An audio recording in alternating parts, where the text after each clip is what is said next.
Lynn has $74.52.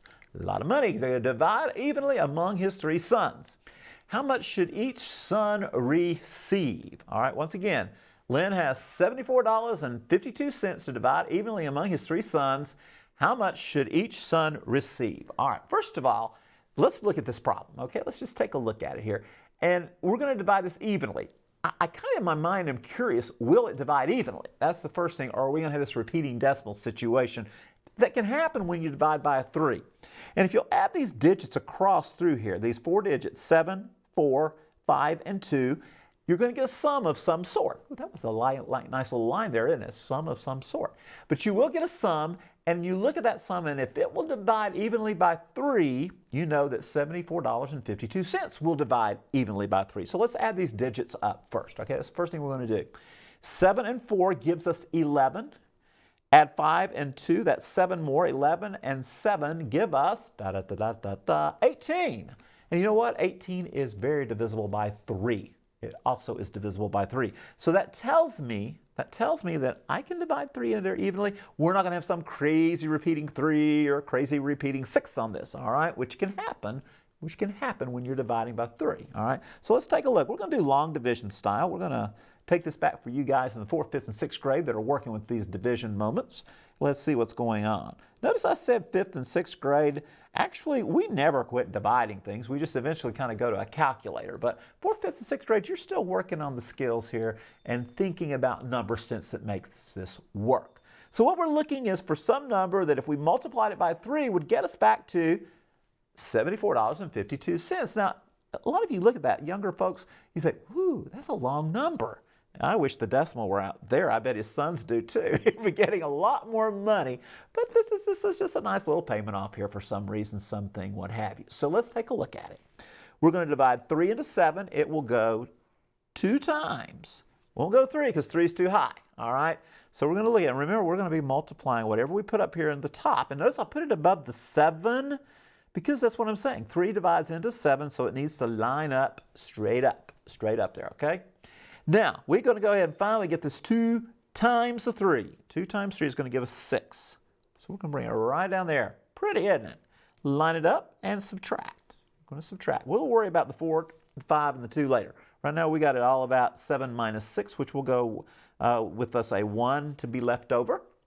And you say, okay, Ernie, 3 won't go into 1, will it? No, it surely won't. But if you bring down the 4, we have a chance of doing something here, all right? You say something, what are we going to do?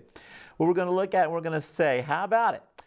3 goes into 14. It looks like not quite 5 times. 5 times 3 is 15. You don't want to go over. It's kind of like the Price is Right. Can't go over. You got to stay under. So let's look at 4. 4 times that 3. See how that 4 times that 3 is going to give us 12. We're going to put that 12 right underneath there, right underneath that, all right? Subtracting again, we have a 2. That's good. It's got to be less than 3, otherwise we went too low, okay? So here we go, bring the 5 down. We're about to get there, 3 goes into 25, still not going in evenly. Now you say, Ernie, you promised it would go evenly. Just be patient, folks, all right? And let's see, 3 goes into 25. A little over 8 times, we have to go with the 8. Won't make it to 9, but we got to go with an 8. So we're going to put an 8 right there above that 5, because that's where we brought it down. 8 times 3. How about it? We nail it at 24. Now we're back to 1, but look, everybody, let's look. We're going to bring the 2 down, and you know what? We got 12. 3 divides into 12 quite evenly. It will go 4 times. 4 times 3 is 12. Nothing left over. I told you it was going to go even. So, where's the decimal? I would love to be getting $2,484, all right? But unfortunately, I think that's going to actually be $24.84. Let's check our answer, all right? So we're going to take $24.84. Let's see if I can write it down. Let's start over again. How about it? $24.84. And we're going to multiply it by 3. We're going to see, do we come back up to Lynn's number of $74.52? I hope we do. That's my goal, all right? So we go here, 4 times 3, it's going to give us 12. Bring that 1 along, carry it out. With 8 times 3, how about it? 24, add 1, we got a 5. So far, 2 digits. Boy, we're playing prices right. We'd be doing good right now, wouldn't we?